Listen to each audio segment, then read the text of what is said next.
This is a very special edition of the Parsha Podcast, not just because Parshas Seitzei is the anniversary of last year's unforgettable A Lifetime a Day episode, but because we're having a very special guest at the end of the show for the exquisite insight.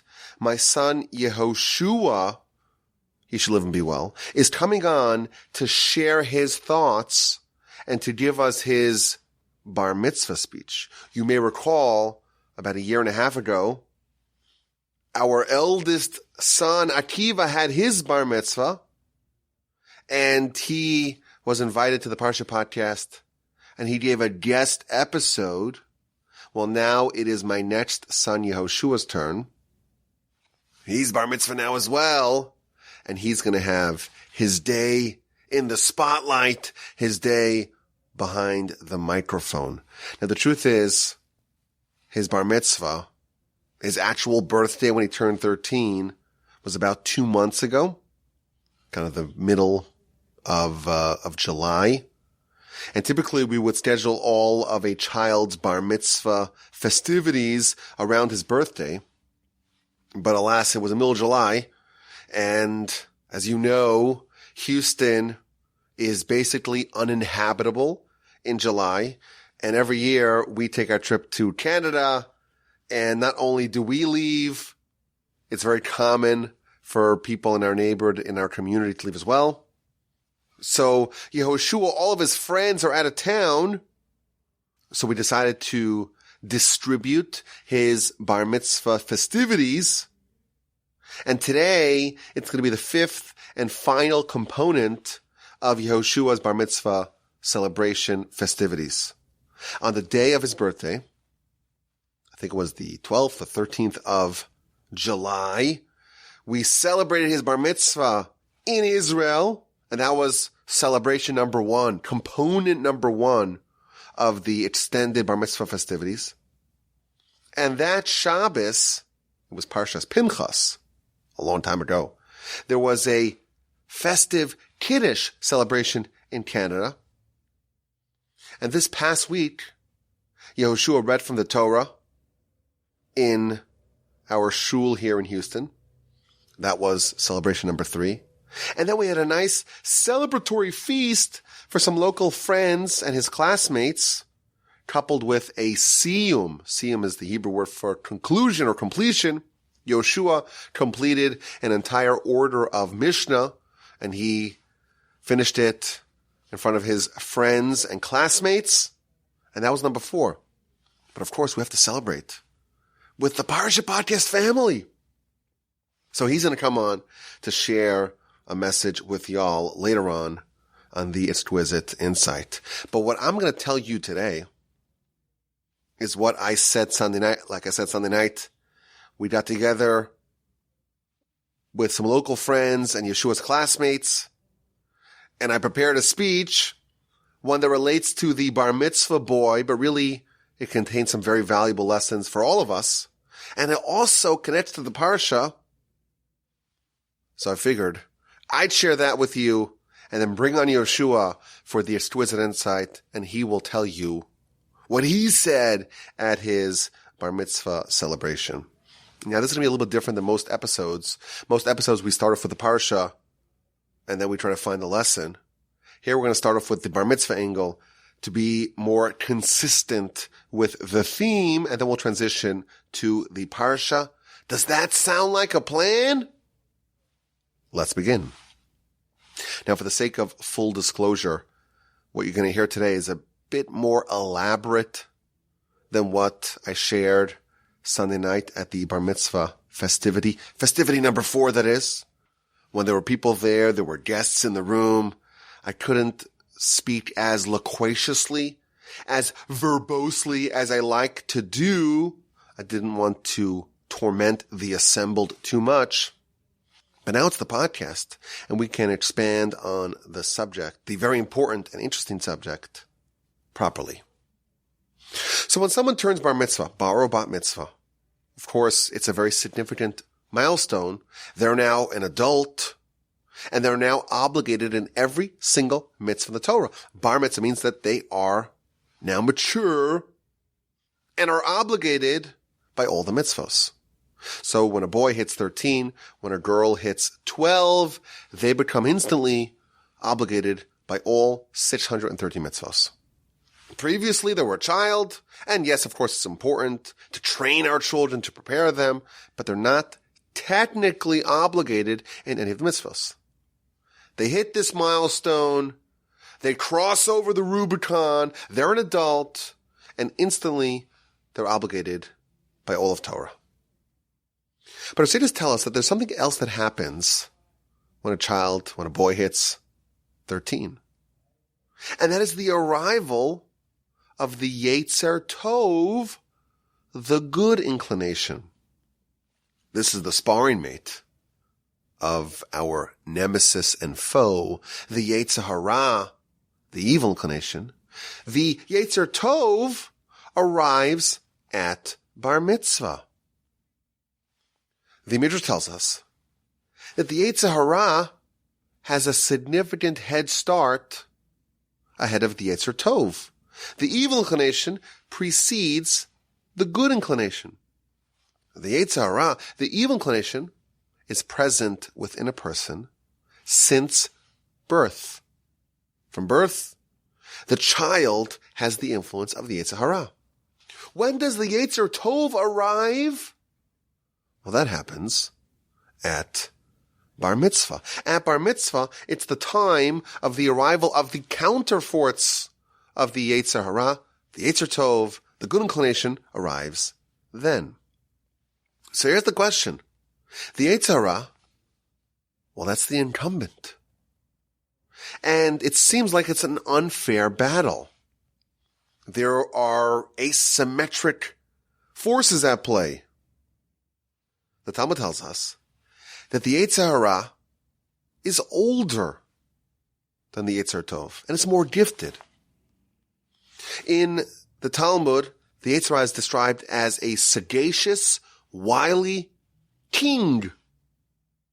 The Yetzer Hara is adroit, skilled, cunning, and forever scheming of ways to make men blunder and fail. By comparison, says the Talmud, the Yetzer Tov, the good inclination, is young, is immature, is comparatively pathetic. A pathetic child going up against a nuclear-powered submarine. There's a disproportionate allocation of forces. These two fighters are in completely different weight classes. The Yetzer Hara has a 13-year head start on the Yetzer Tov. And what it advocates, that has appeal, that has seductive appeal. The Yetzer Tov is telling you, oh, you gotta listen to your mom. You gotta do what's right. But that does not have the same appeal as what the Yetzer Hara is pitching. The teams are not fairly matched. So here's the question. How can you possibly win in this war? There's a war going on, and the forces advocating for success, for what the soul wants, for what the Torah is telling us to do, is so much weaker, is so much more pathetic, is so much more immature and untrained as the force fighting against us as the Yetzer Hara. How could he possibly win? How is this fair? There's such a mismatch in ability and power between these two. And of course, we believe in free will. Free will necessitates that the two sides are equal. And the system only works when it's balanced. But here, it seems to be skewed in one direction. The newly arrived Yetzer Tov that comes with the ascent to adulthood with Bar Mitzvah, well, that force is completely outmatched, outclassed by the Yetzer Hara. Now, the truth is, this question is really alluded to in the Mishnah. In the 4th chapter of Pirkei Avos, Mishnah number 2, we're told, Haverotz lemitzvah kalak v'chamura. You should run in pursuit of an easy mitzvah as you would for a more important mitzvah. Uboreach min ha'avera. And you should flee from sin. And the commentaries note that the Mishnah is telling us to run towards a mitzvah and away from a sin. We're running in both instances, but we're running towards a mitzvah and we're fleeing from sin. And this indicates the imbalance, the asymmetry. We're running to chase after a mitzvah. The mitzvah is not stationary.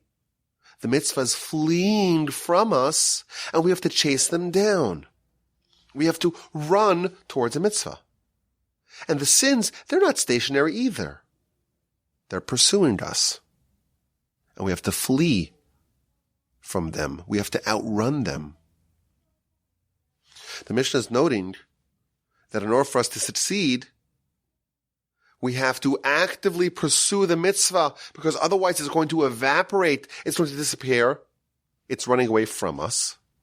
And we have to run away actively from the sin, because otherwise it will overtake us. The Yetzer Hara outslugs the Yetzer Tov. The teams, the forces are mismatched. How do we resolve this problem? How do we understand the balance that's supposed to be present in order for free will to exist? There's this immutable rule.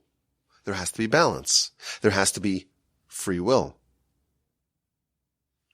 How indeed is there free will when the Yetzer Hara, the force pushing us to sin, the force standing in our way, trying to blockade us, to prevent us from doing mitzvos, when that force is so much stronger than the Yetzer Tov trying to encourage us to do mitzvos, it seems like it's not fair. So here's the answer. There's another factor involved. If the appeal for the mitzvah and the sin, if the appeal was equal in either way, either they were both pursuing you, they were both stationary, if you were equally attracted to both the mitzvah and the sin, it wouldn't be fair. It wouldn't be balanced, because everyone would favor mitzvos. And the reason is because the payoff of the mitzvah is much greater. What your soul covets is expressly delineated in the Torah. And what provides you real meaning, those are the mitzvos. The Yetzer Hara, in fact, is dominant, but what it is offering you, it's all empty calories. It's all fleeting pleasure. It's all comfort that does not invigorate. What the Yetzer Tov is advocating for, that's something much more real.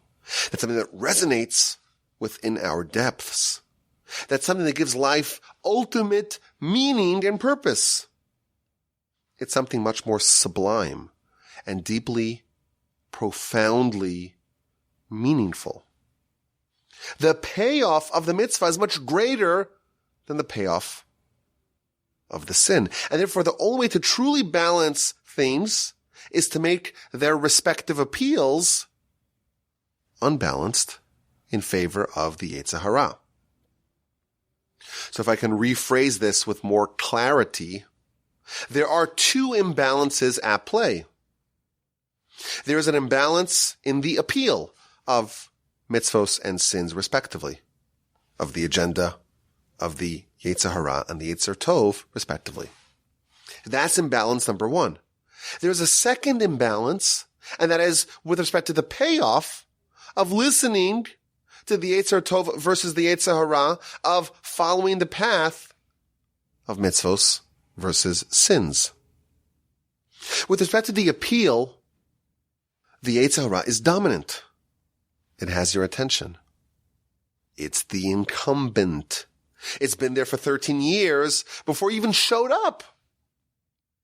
What it is proposing, what it is advocating, is something that we can all instantly appreciate. The sin is chasing you. In this dimension, with respect to the appeal, the Yetzer Tov is much weaker. The mitzvah is fleeing from you. But there's another imbalance. And that is once you make a choice. Once you choose between these two paths, the choices are not equal. The path of the Yetzer Tov is dominant because it bestows real meaning and purpose. It aligns with the very depths of who you are. It connects with a person on the most profound of levels. By contrast, when someone heeds the Yetzer Hara, that's never going to yield that same pleasure. It's going to be empty. It's going to be superficial. It may, in fact, leave a bad aftertaste in its wake. You won't feel enriched. You won't feel emotionally, spiritually uplifted and invigorated from the experience. That's an imbalance in the opposite direction. And thus the balance of free will, that equilibrium, that's the system that the Almighty instituted in the world, it's a balance of two imbalances. The appeal, initially, the desire favors the Yetzer Hara. The payoff favors the Yetzer Tov. And mankind, humanity, is thrust into the middle of this maelstrom, into the middle of this conflict, and we must choose. The Midrash that we've mentioned in the past compares this to two paths. A person's at a fork in the road. You could go right or you could go left. And in one direction, it seems like it's really appealing. It's really pleasant. The roads are beautiful. Everything's really nicely paved. The scenery is nice. It's all appealing. And you look in the other direction, and it's full of thorns, and it's not a good road, and it seems a little scary and daunting and overwhelming. But then you discover that after you go a little bit, the roads change. The road that was initially so appealing, a little bit further down, past that curve, it's actually really dangerous and really unappealing. Whereas the more difficult path initially ultimately yields to a beautiful path down the road. Here's the imbalance. When it comes to choosing, when it comes to free will, when it comes to the Yetzer Tov versus the Yetzer Hara, initially, the path that the Yetzer Hara favors is more appealing. Indeed, he's more talented, he's more gifted at getting your attention. He precedes the Yetzer Tov by 13 years. He's more experienced. The Yetzer Tov, what it's offering, what it could pitch to you, what it could show you, doesn't look exciting or titillating in any way. But once you get a little further down the road, one provides a much more rich payoff, and one leaves you with nothing. Bar Mitzvah, that is a critical juncture in a child's life. Now they are mature. Now they can begin to appreciate the more sophisticated pleasures in life. Now they're capable of seeing a bigger picture than before. Now they can appreciate a fine steak, not just junk food. Now they're players in this great game, this grand conflict of life. Now the Yetzer Tov has a chance. Previously, the Yetzer Hara was unchallenged. The child was incapable of resisting the agenda that the Yetzer Hara sold. The appreciation for the more subtle and the more meaningful experiences, it just wasn't present previously. Now, the child is transitioning to adulthood. And now is where the real conflict of life begins. Now the question is, which one of these paths are you going to choose? How are you going to navigate the most important dilemmas of your life? And if you think about it, the hardest move, the hardest step is the first one. Initially, the difference, the contrast between these two paths is the greatest. It's really hard to get someone to taste from the path of the Yetzer Tov for the first time because it doesn't have that appeal. In fact, it seems dangerous. That path seems laden with thorns and thistles and all forms of unspeakable dangers. And there's nothing pulling you in. The mitzvos are fleeing from you. The sins are pursuing you. They're chasing you. The hardest step is the first one. But what happens once someone takes a little stroll down the more difficult path? They begin to sample and taste from what the Yetzer Tov is offering. They're going to start to develop a taste for it, for those finer things in life. And it's going to connect with them. And it's going to resonate within them in a way that's going to outclass what the other side is actually offering. Now, there's a chance. Now, the path to defeating the Yetzer Hara is open before them. In the words of the Ramchal in Way of the Upright, the agenda of the Yetzer Tov actually has magnetic appeal. Like two magnets attracted to each other with ceaseless attraction. Man could be drawn to Torah and mitzvos, to the agenda of the Yetzer Tov, provided that they have experienced it first, provided they've learned to appreciate it, provided that their palate has matured to be able to appreciate those more subtle experiences of life. Way back in the book of Exodus, in the run-up to the Ten Commandments, there is an amazing Rashi. This is chapter 19, verse 4 of the book of Exodus. This is right before the Jewish people have accepted the Torah. And again, the Torah, that's the agenda of the Yetzer Tov. It doesn't have that same appeal as what the Yetzer Hara is selling. And Rashi explains the verse 4, as saying, if you accept it now, it will be pleasurable for you in the future. For all beginnings are difficult. If you accept the offerings of the Yetzer Tov now, when it's hard, it will be pleasurable henceforth, because all beginnings are hard. At the beginning, it's just in the appeal phase.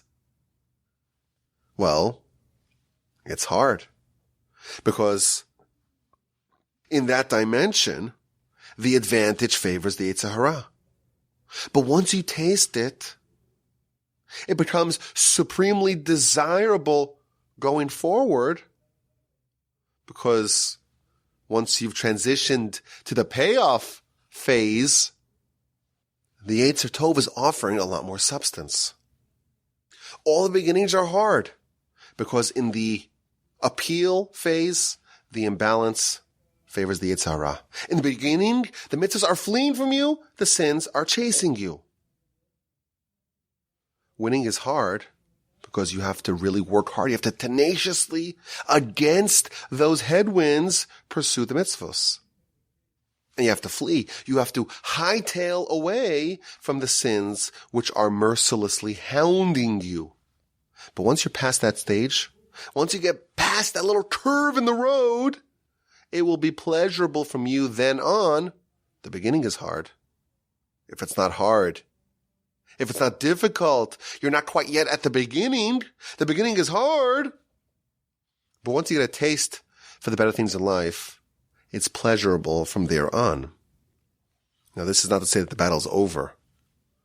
The battle's not over once you have a taste in spiritual matters. Until you are taken out of this arena, until the Almighty removes you from the playing field, you're still in the battle. But once you've tasted it, you can win. Now it is feasible. And then I wanted to suggest that this really is the story of our Parsha. So of course our Parsha has more mitzvos than any other Parsha in the whole Torah. But there are a few interesting patterns in our Parsha. The Parsha begins with a war. When you go out to war. Ki Seitzei la milchama. When you go out to war against your enemies. And the Parsha also ends with a war. The war against Amalek. In the first war, we read about a warrior going into battle, encountering a beautiful captive, and being so taken by this beautiful captive, wanting to marry this captive. That's the war at the beginning of the Parsha. And the Parsha ends with the war against our national nemesis, the nation of Amalek, that launched an unprovoked attack against us after we left Egypt. And our national mission is to completely and totally destroy any remnant of this nation, to completely eradicate Amalek from the world. So the Parsha begins with a war, ends with a war.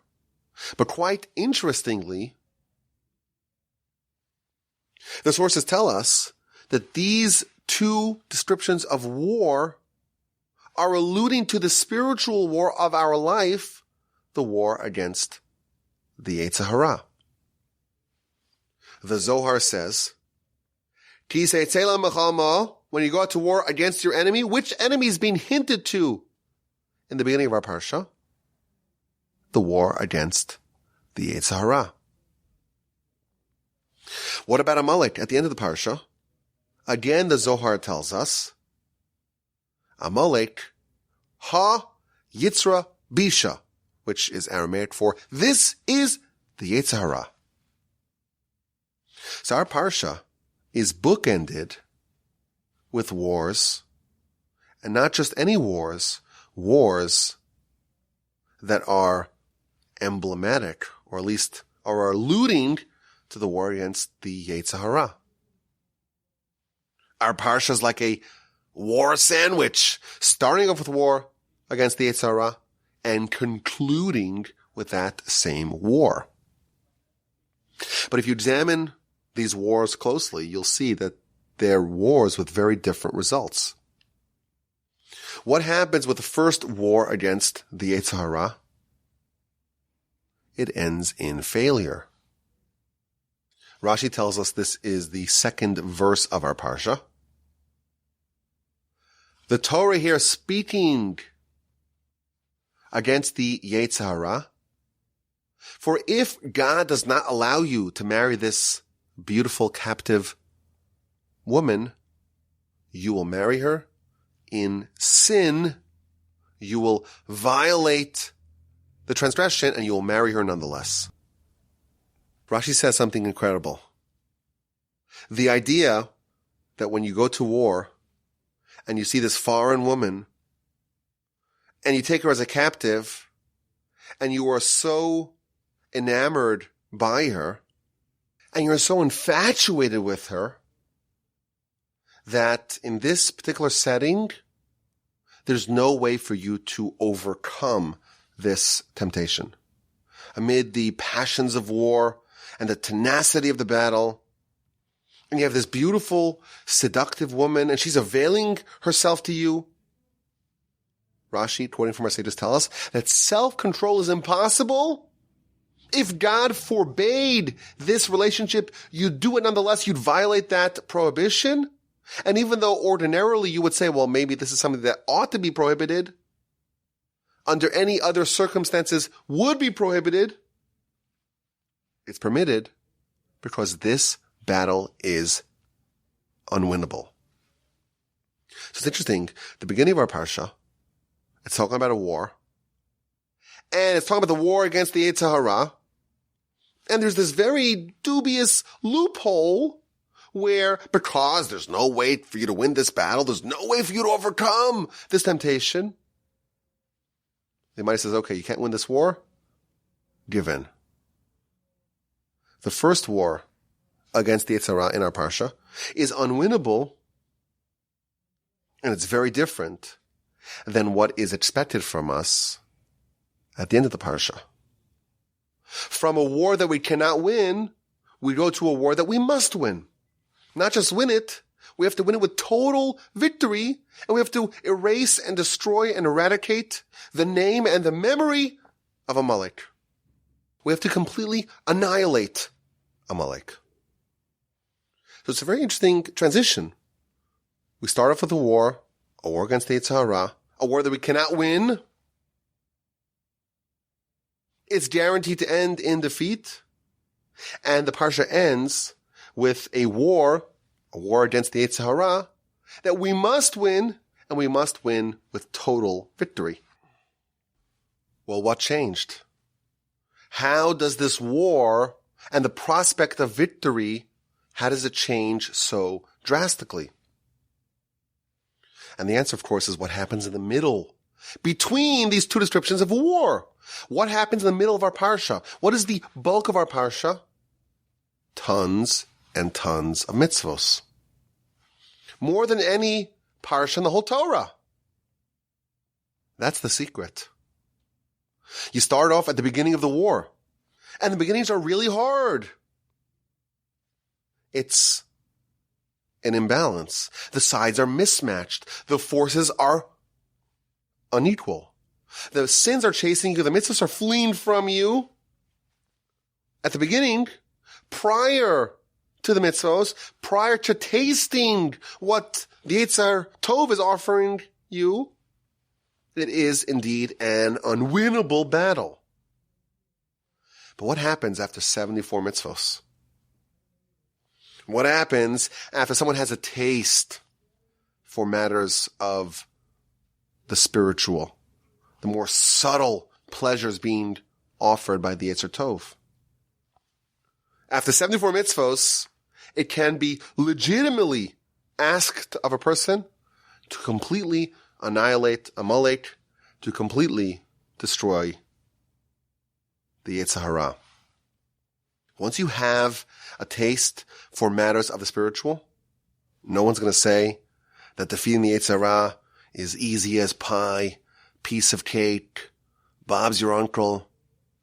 No one's going to say that. But now, it is a reasonable request. Now it is feasible. Now it is potentially winnable. The tides have turned.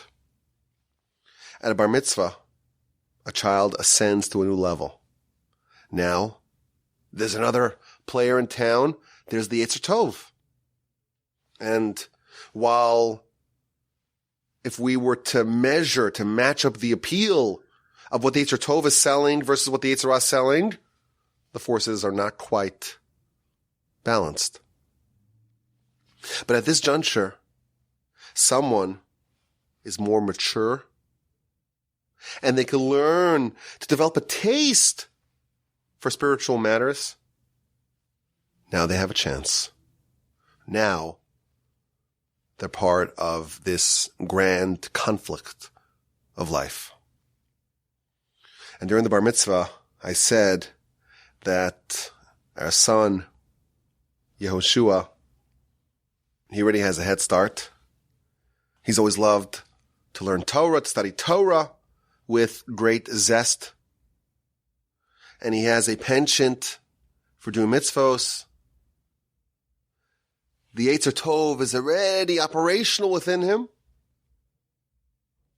But we wished him, indeed, that he unlock his potential and he develops into someone who brings honor and pride to his family, to his friends, to the entire Jewish nation, of course, to his Creator. But now, oh friends, oh listeners, oh Parsha Podcast family, you get to hear from the man himself. For the exquisite insight, here is the Bar Mitzvah by himself, Yehoshua Wolbe, here with this week's edition of the Exquisite Insight. You ready? Yeah. Go. If you read the Torah's description of tefillin, you'd have no idea how to fulfill this mitzvah.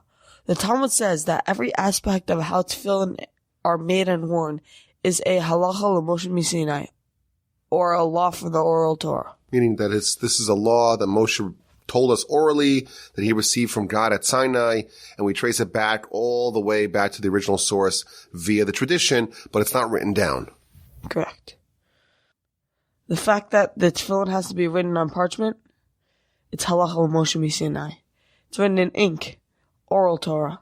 The identity of the four parshios, it is not divulged in the Torah. Four parshios meaning the four parchments that are in the four compartments on the tefillin on the head, the shalrosh, and again, those same four Torah sections are featured also on the tefillin that's on the hand. Is that right? Yeah. But the identity is not revealed in the Torah. It's part of the halacha l'Moshe Sinai. It's a halacha given from Moshe at Sinai. The shape of the tefillin, the titura, and the ma'abarta, they're all halacha l'Moshe Sinai. And just for clarification, those refer to parts of the tefillin, the structure, the build of the box, and the shape of how it's made. Part of it's called the titura, part of it's called the ma'abarta, and all that is not featured in the Torah, the written Torah. It's a halacha from Moshe at Sinai. Yeah.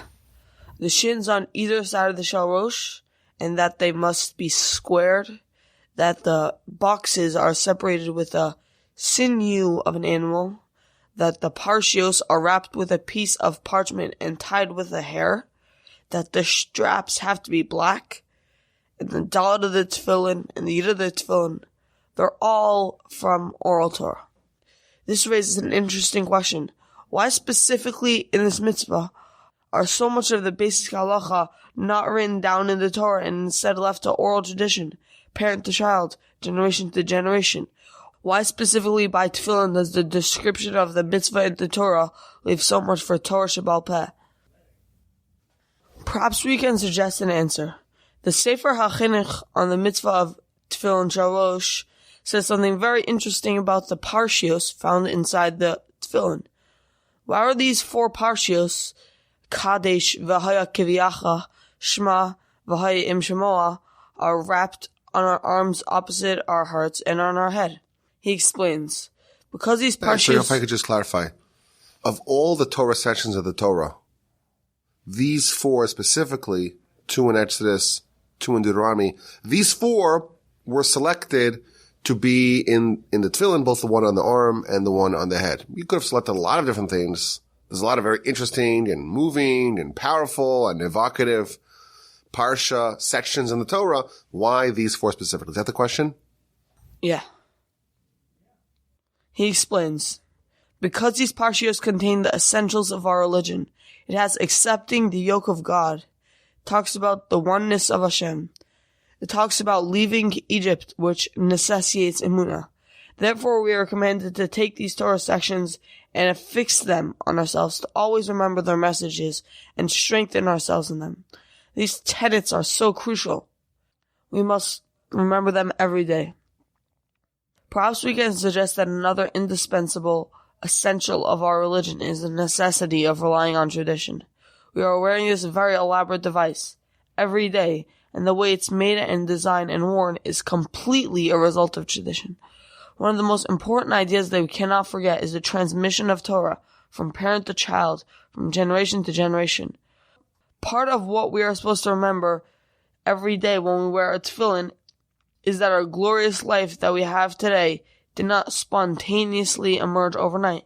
What we have today is the result of painstaking and dedicated commitment of our illustrious predecessors, generation to generation, parent to child. I think this is a fitting idea to think about as I come to age, as I become obligated mitzvos, as I start wearing tefillin for real. We have to remember that the wonderful Torah and mitzvos and way of life that we are fortunate to partake in wasn't hatched overnight. It is based upon a long and glorious tradition, going all the way back to Moshe at Sinai. I am here before you today, but I am standing on the shoulders of giants. I'm here thanks to my parents and grandparents. I'm here because of the sacrifices and emunah of my great-grandparents. All 8 of them were Holocaust survivors who tenaciously clung to the Torah, notwithstanding the horrors that they underwent. This past summer, I had the great fortune of visiting Eretz Yisrael. One of the highlights of the trip was visiting the kfarim of 7 of my great-grandparents during the trip. All of them tzaddikim, kedoshim, people of unflinching faith, people who exemplified superlative emunah. It is in their merit that I am here before you today. They are my link to Sinai all the way back to Moses, all the way back to Abraham, Isaac, and Jacob. When Bill wanted to curse the Jews, he saw their roots. When he saw the fathers and the mothers, he saw that they were so firmly entrenched in the ground, they were immovable and unconquerable. It didn't stop there. It continues and continues until today. I hope that I, too, will build my link on this noble and glorious chain. May the merit of these giants be a merit to me as I enter the world of mitzvos, and may you all be blessed with all the blessings in the world. Thank you for listening. Thank you, Yoshua Wolbe, for that stirring lesson about tefillin and what it teaches us about the importance of tradition and us never forgetting where we came from. Before we sign off from this podcast, I have a few questions that I need to ask you. Rapid fire questions. You ready? Yeah. Okay. Who was a greater president, Lincoln or Washington? Washington. Washington, okay. Who was a greater political theorist, Thomas Jefferson or Alexander Hamilton? Hamilton. Hamilton, I like this. 2 for 2. The listeners may not know, but Yeshua's expertise outside of Torah are American history and football, so we'll ask some football questions. Super Bowl predictions. This is the first week. Who do you predict is going to represent the AFC and the NFC in the Super Bowl in 2023? I think the Bills are going to be in the Super Bowl for AFC, but for NFC, possibly the Rams, possibly the Buccaneers. And who's your pick for MVP this year? Josh Allen. Josh Allen. Oh, there you go. You have it over here. We have it now time-stamped before the season even starts. Yoshua Wolbe's predicting that the Bills are going to make it all the way to the Super Bowl behind MVP quarterback Josh Allen. Thank you, Yoshua, for coming and joining us on the Parsha Podcast and celebrating your Bar Mitzvah with all of the listeners. I hope y'all enjoyed. Send me an email, rabbiwolbe@gmail.com. Have an incredible day, a splendid rest of your week, and a fantastic and wonderful, uplifting, inspiring Shabbos upcoming. And please God, with the help of the Almighty, we will talk again next week.